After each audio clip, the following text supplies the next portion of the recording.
जय श्री कृष्ण प्रिय साथियों। आज हम जीवन के उस अमूल्य प्रकाश की ओर दृष्टि डालते हैं जो केवल एक महापुरुष के श्री मुख से ही निकल सकता है, भगवान श्री कृष्ण। जीवन जैसा हम जानते हैं हमेशा सरल नहीं होता। हर व्यक्ति अपने भीतर एक संघर्ष छिपाए बैठा होता है जो कभी संसार के समक्ष आता है तो कभी उसकी आत्मा की गहराइयों में ही दफन रह जाता है। कई बार हमारी सारी मेहनत और लगन के बावजूद हमें खाली हाथ लौटना पड़ता है, और सबसे अधिक दुख तब होता है जब हमारे अपने ही हमें समझने से इनकार कर देते हैं। यह वह क्षण होता है जब मन व्यथित होता है और प्रश्न करता है, क्यों? क्यों हमारे साथ ही ऐसा होता है? क्यों संघर्ष कभी समाप्त नहीं होते? इन्हीं प्रश्नों के मध्य जब हम महाभारत के युद्ध क्षेत्र की कल्पना करते हैं तो एक और योद्धा अर्जुन खड़ा दिखाई देता है। भ्रमित, व्याकुल और आंतरिक द्वंद्व से ग्रसित, उसने युद्ध से मुंह मोड़ने का निश्चय कर लिया था, क्योंकि सामने कोई शत्रु नहीं था, बल्कि वे अपने ही थे, भाई, गुरु, संबंधी। उस संकोच के क्षण में उसके सारथी ने जो वाणी कही, वह आज भी करोड़ों लोगों के जीवन को दिशा देती है। वह थे श्री कृष्ण।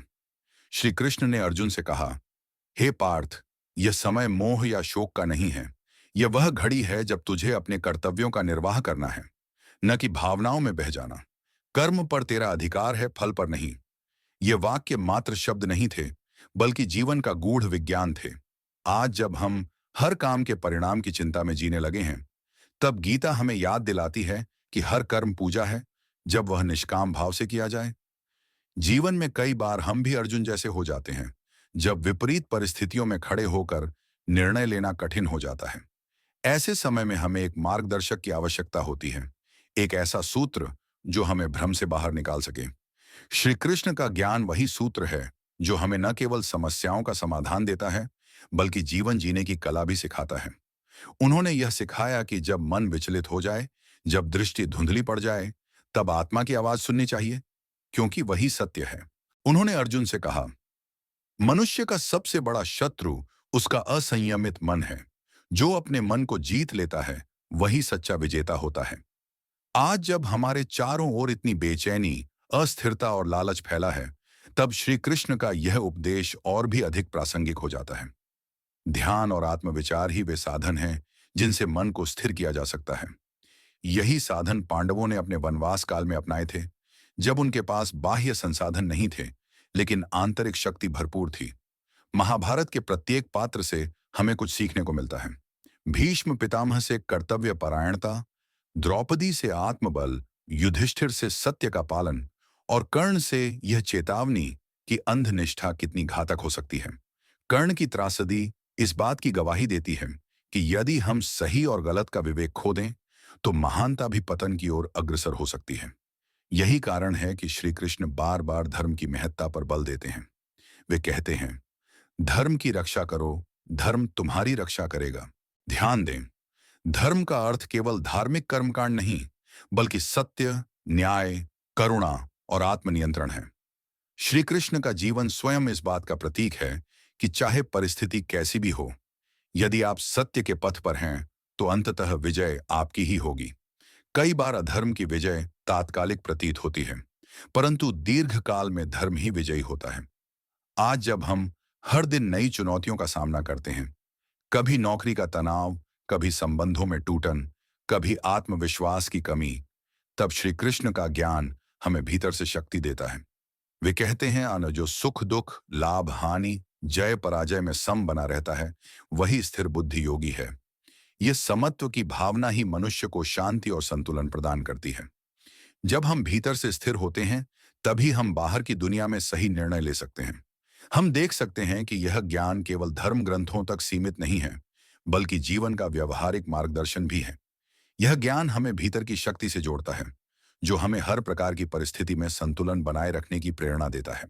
श्री कृष्ण का यह उपदेश कालजयी है, क्योंकि यह न तो किसी समय विशेष से बंधा है और न ही किसी विशेष धर्म या व्यक्ति से। यह हर उस इंसान के लिए है जो जीवन में विवेक, साहस और मार्गदर्शन की तलाश करता है। श्री कृष्ण कहते हैं, परिवर्तन संसार का नियम है। जो इस सत्य को स्वीकार करता है वही दुखों से ऊपर उठ सकता है। आज की दुनिया में जहां सब कुछ क्षणिक है, भावनाएं, रिश्ते, प्रतिष्ठा, वहां यह संदेश हमें सिखाता है कि स्थायित्व केवल भीतर की स्थिति में है। जब हम यह जान जाते हैं कि परिवर्तन अपरिहार्य है, तब हम वर्तमान में जीने लगते हैं, और यही जीवन की सबसे बड़ी कला है। इसलिए मित्रों, जब भी जीवन आपको झकझोर दे, जब भी आप स्वयं को टूटा हुआ महसूस करें, जब भी यह लगे कि आगे कुछ नहीं बचा, उस क्षण श्री कृष्ण का स्मरण करें। उनका ज्ञान केवल आपको रास्ता ही नहीं दिखाएगा, बल्कि आपको आत्मशक्ति भी देगा। ध्यान करें, मन को संयमित करें और अपने कर्तव्यों का पालन करते हुए ईश्वर में पूर्ण विश्वास रखें। जब हम विश्वास, समर्पण और निष्काम भाव से कर्म करते हैं, तो जीवन एक अनमोल यात्रा बन जाता है।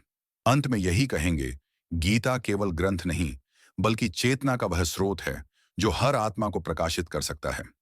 ये जीवन के हर मोड़ पर प्रकाश स्तंभ की भांति हमें दिशा दिखाती है। इस दिव्य ज्ञान को आत्मसात करें, अपने भीतर उतारें और फिर उसे प्रेम पूर्वक दूसरों तक पहुंचाएं। यही सच्ची सेवा है, यही सच्चा योग है। आप सभी से निवेदन है, यदि यह विचार आपके हृदय को स्पर्श करें, तो इन्हें अपने मित्रों, परिवारजनों और समुदाय के साथ साझा करें। एक छोटी सी प्रेरणा किसी के जीवन की दिशा बदल सकती है। और अंत में, यदि आपके मन में भी श्री कृष्ण के प्रति श्रद्धा है, तो एक बार जरूर कमेंट करें, जय श्री राधे कृष्ण, और उनके दिव्य चरणों में आभार व्यक्त करें। क्योंकि जब हम अपने भीतर कृतज्ञता जागृत करते हैं, तभी ईश्वर कृपा बरसाते हैं। अगर आपने अभी तक चैनल ज़ोडिएक भगवाट एस्ट्रो को सब्सक्राइब नहीं किया है, तो कृपया इसे सब्सक्राइब कर लें। जय श्री कृष्ण।